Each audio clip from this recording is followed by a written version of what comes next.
السلام علیکم گائز، میں ہوں بشا ہارون اور آپ دیکھ رہے ہیں بشی ٹی وی۔ سورۃ اخلاص کا ثواب۔ حضرت سیدنا حماد مکی فرماتے ہیں کہ میں ایک رات مکہ مکرمہ کے قبرستان میں سو گیا۔ کیا دیکھتا ہوں کہ قبر والے حلقہ در حلقہ کھڑے ہیں۔ میں نے ان سے استغفار کیا کہ کیا قیامت قائم ہو گئی؟ انہوں نے کہا نہیں، بات دراصل یہ ہے کہ ایک مسلمان بھائی نے سورۃ اخلاص پڑھ کر ہم کو ایصال ثواب کیا تو وہ ثواب ہم 1 سال سے تقسیم کر رہے ہیں۔ سعد کے لیے کنواں۔ حضرت سیدنا سعد بن عبادہ رضی اللہ تعالیٰ عنہ نے عرض کی، یا رسول اللہ صلی اللہ علیہ وآلہ وسلم، میری ماں انتقال کر گئی ہیں، میں ان کی طرف سے صدقہ کرنا چاہتا ہوں، کون سا صدقہ افضل رہے گا؟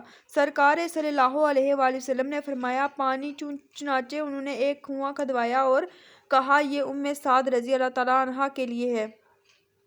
سیدنا سعد رضی اللہ تعالیٰ عنہ کا کہنا ہے کہ یہ کنواں سعد رضی اللہ تعالیٰ عنہ کے لیے ہے۔ اس کے معنی یہ ہے کہ یہ کنواں سعد رضی اللہ تعالیٰ کی ماں کے ایصال ثواب کے لیے ہے۔ اس سے یہ بھی معلوم ہوا کہ مسلمانوں کا گائے یا بکرے وغیرہ کا بزرگوں کی طرف منسوب کرنا، مثلا یہ کہنا کہ یہ سیدنا غوث پاک رضی اللہ تعالیٰ عنہ کا بکرا ہے، اس میں کوئی حرج نہیں، کہ اس سے مراد بھی یہی ہے کہ یہ بکرا غوث پاک رضی اللہ تعالیٰ عنہ کے ایصال ثواب کے لیے ہے۔ اور قربانی کے جانور کو بھی تو لوگ ایک دوسرے کی طرف منسوب کرتے ہیں، مثلا کوئی اپنی قربانی کی گائے لیے چلا آ رہا ہو اور اگر آپ اس سے پوچھیں کہ یہ کس کی ہے تو اس نے یہی جواب دینا ہے کہ میری گائے ہے۔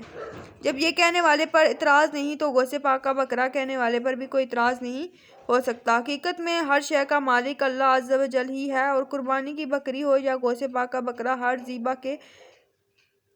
کے وقت اللہ عز و جل کا نام لیا جاتا ہے۔ اللہ عز و جل وسوسوں سے نجات بخشے۔ مزار پر حاضری کا طریقہ۔ بزرگوں کے پاس قدموں کی طرف سے حاضر ہونا چاہیے، پیچھے سے آنے کی صورت میں انہیں مڑ کر دیکھنے کی زحمت ہوتی ہے، لہٰذا مزار اولیاء پر بھی قدموں کی طرف سے حاضر ہو کر قبلہ کو پیٹھ اور صاحب مزار کے چہرے کی طرف رخ کر کے کم سے کم 4 ہاتھ 2 گز دور کھڑا ہو اور اس طرح سلام عرض کرے، السلام علیکم یا ولی اللہ ورحمۃ اللہ وبرکاتہ۔ 1 بار سورۃ الفاتحہ اور 11 بار سورۃ اخلاص اول آخر 1 بار درود شریف پڑھ کر ہاتھ اٹھا کر جو طریقہ ابھی پہلے بتایا ہے اس کے مطابق ایصال ثواب کرے اور دعا مانگے۔